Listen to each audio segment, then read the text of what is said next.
क्या है 326 मान्यवर?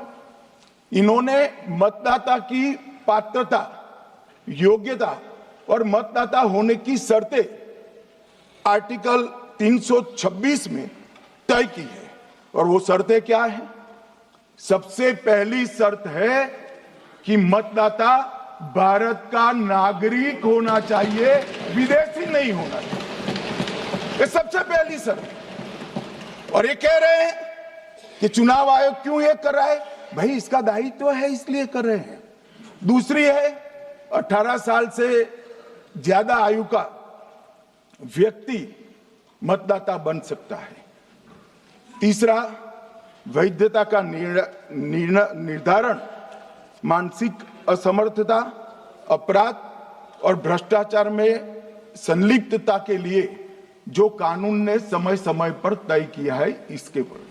तो ये 3 पात्रताओं के आधार पर भारत के मतदाता होने की बात तय होती है। और ये 3 चीजें किसने देखनी है मान्यवर? चुनाव आयुक्त को देखनी है। चीफ इलेक्शन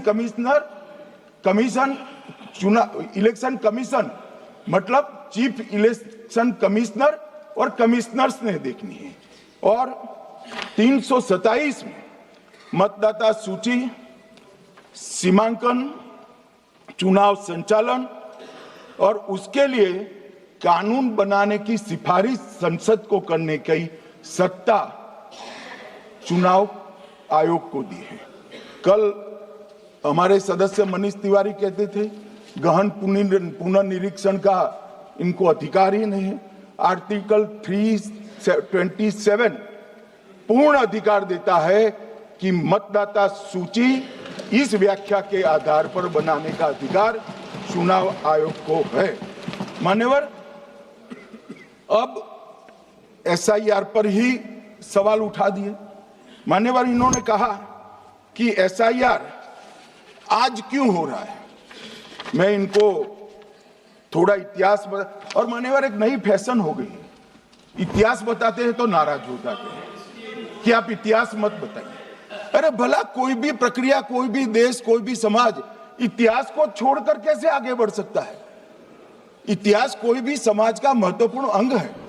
मान्यवर, हमारे लोकतांत्रिक इतिहास की शुरुआत 1952 से हुई। तो सबसे पहला गहन पुनर्निरीक्षण एसआईआर कब हुआ? 1952 में। एसआईआर की क्या जरूरत है वो कहते हैं, इसलिए मैं कहता हूं। तो उस वक्त प्रधानमंत्री कौन थे? जवाहरलाल नेहरू। किस पार्टी से थे? कांग्रेस पार्टी से। दूसरा कब हुआ? 1957 में। फिर जवाहरलाल नेहरू प्रधानमंत्री थे, कांग्रेस पार्टी से थे। तीसरा हुआ 61 में, उसमें भी जवाहरलाल नेहरू प्रधानमंत्री थे और कांग्रेस पार्टी थे। 65-66 में भी हुआ, एक ही गहन पुनर्निरीक्षण 2 साल में हुआ। उस वक्त भी श्री लाल बहादुर शास्त्री प्रधानमंत्री थे, कांग्रेस पार्टी थे।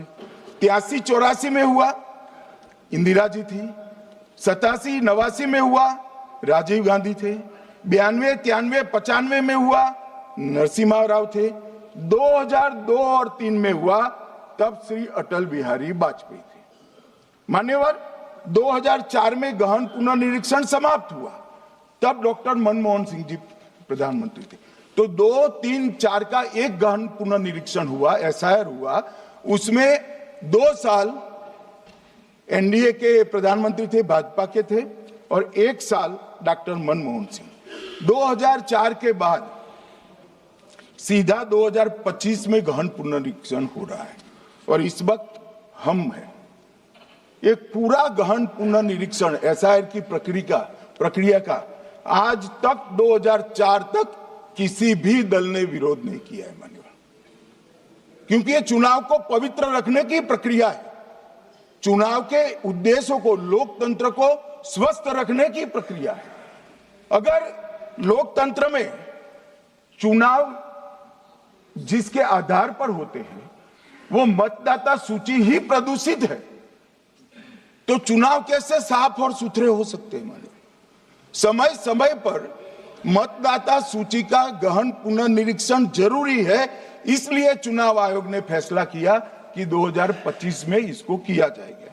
मान्यवर, एक बीच में एक घटना मैं जरूर कहना चाहूंगा।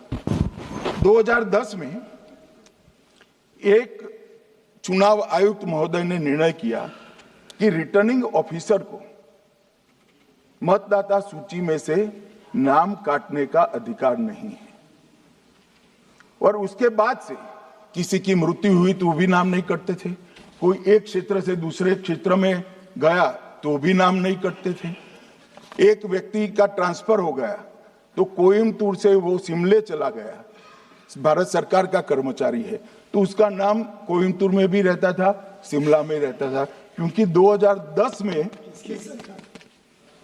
मैं बताता हूं किस, मैं बख्शूंगा नहीं, आप चिंता मत करो, क्योंकि 2010 में एक व्यवस्था हुई कि किसी का नाम नहीं काट सकते, और उस वक्त भी कांग्रेस पार्टी की सरकार थी।